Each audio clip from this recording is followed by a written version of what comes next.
കറാച്ചിയിലും പാകിസ്ഥാനിലെ കറാച്ചിയിലും സ്ഫോടനമെന്ന വിവരമാണ് ദൃക്സാക്ഷികളുടെ പ്രതികരണങ്ങൾ സഹിതമാണ് പുറത്തേക്ക് വരുന്നത്. ബഹറിയ പട്ടണത്തിന് സമീപം ഡ്രോൺ വീണതായാണ് തദ്ദേശവാസികൾ പറയുന്നത്. ഡൽഹിയിൽ നിന്ന് പി ബസന്ത് ഉണ്ട്. ബസന്ത്, വിവരങ്ങൾ.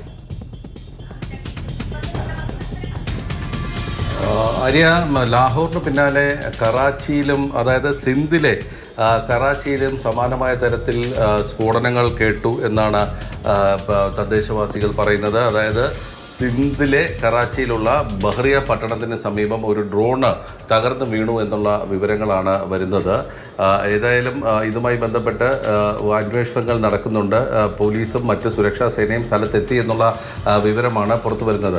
പക്ഷേ ഇതിനേക്കാൾ ഉപരി ഒരു സ്ഫോടനം കേൾക്കുകയോ അല്ലെങ്കിൽ ഡ്രോൺ കണ്ടെത്തുകയോ ചെയ്യുന്നതിനേക്കാൾ എങ്ങനെയാണ് കറാച്ചി പോലൊരു സ്ഥലത്ത്, അതായത് പാകിസ്ഥാൻ്റെ വളരെ ഉള്ളിലുള്ള കറാച്ചിയിലും ലാഹോറിലുമൊക്കെ ഡ്രോണ് എത്തുന്നത് എന്നുള്ളതാണ്. പാകിസ്ഥാൻ പറയുന്ന അവരുടെ പ്രതിരോധ സന്നാഹങ്ങളെയും സംവിധാനങ്ങളെയും ഒക്കെ മറികടന്നുകൊണ്ട്, അതായത് മിസൈൽ വേദ, ഡ്രോൺ വേദ സംവിധാനങ്ങളൊക്കെ ഞങ്ങൾക്കുണ്ട് എന്ന് പറയുന്ന പാകിസ്ഥാൻ്റെ ലാഹോറിലേക്ക് ഇന്ത്യയുടേതെന്ന് അവർ അവകാശപ്പെടുന്ന, പാക് മാധ്യമങ്ങൾ അവകാശപ്പെടുന്ന ഒരു ഡ്രോൺ എത്തിയത് എങ്ങനെ എന്നുള്ളതാണ് പാകിസ്ഥാൻ ഇപ്പോൾ വിശദീകരിക്കേണ്ടത്. അല്ലാതെ സ്ഫോടനമുണ്ടായി എന്നുള്ളതല്ല, അല്ലെങ്കിൽ ഡ്രോൺ തകർത്തു എന്നുള്ളതല്ല.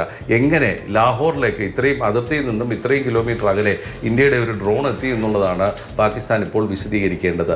ഇതുമായി ബന്ധപ്പെട്ട ചില ദൃശ്യങ്ങളും ഇപ്പോൾ കറാച്ചിയിൽ നിന്നും വരുന്നുണ്ട്. ബഹ്റിയ പട്ടണത്തിൽ നിന്നുള്ള ഇതാണ് ഈ ദൃശ്യങ്ങൾ. ഈ തകർന്നു വീണ ഡ്രോണിനെ തദ്ദേശവാസികൾ അത് മൊബൈലിലും മറ്റും എടുക്കുന്നതിൻ്റെ ദൃശ്യങ്ങളാണ് ഇപ്പോൾ ലഭ്യമായിട്ടുള്ളത്. ശരി, ഡൽഹിയിൽ നിന്ന് പി ബസന്താണ് വിവരങ്ങൾ നൽകിക്കൊണ്ടിരിക്കുന്നത്. അങ്ങനെയാണെങ്കിൽ നമുക്ക് ഇതിനുമായി ബന്ധപ്പെട്ട സ്ഥിരീകരണങ്ങൾ വന്നിട്ടില്ല. പാക് മാധ്യമങ്ങളിൽ തന്നെ വരുന്ന വിവരങ്ങളാണിത്. ലാഹോറിന് പിന്നാലെ ഇപ്പോൾ കറാച്ചിയിലും സ്ഫോടനങ്ങൾ ഉണ്ടായി. കറാച്ചിയിലെ ഷറാഫി ഗോത്ത് ആ മേഖലയിലാണ് സ്ഫോടന ശബ്ദമെന്ന് പ്രദേശവാസികൾ തന്നെ പറയുന്നത്.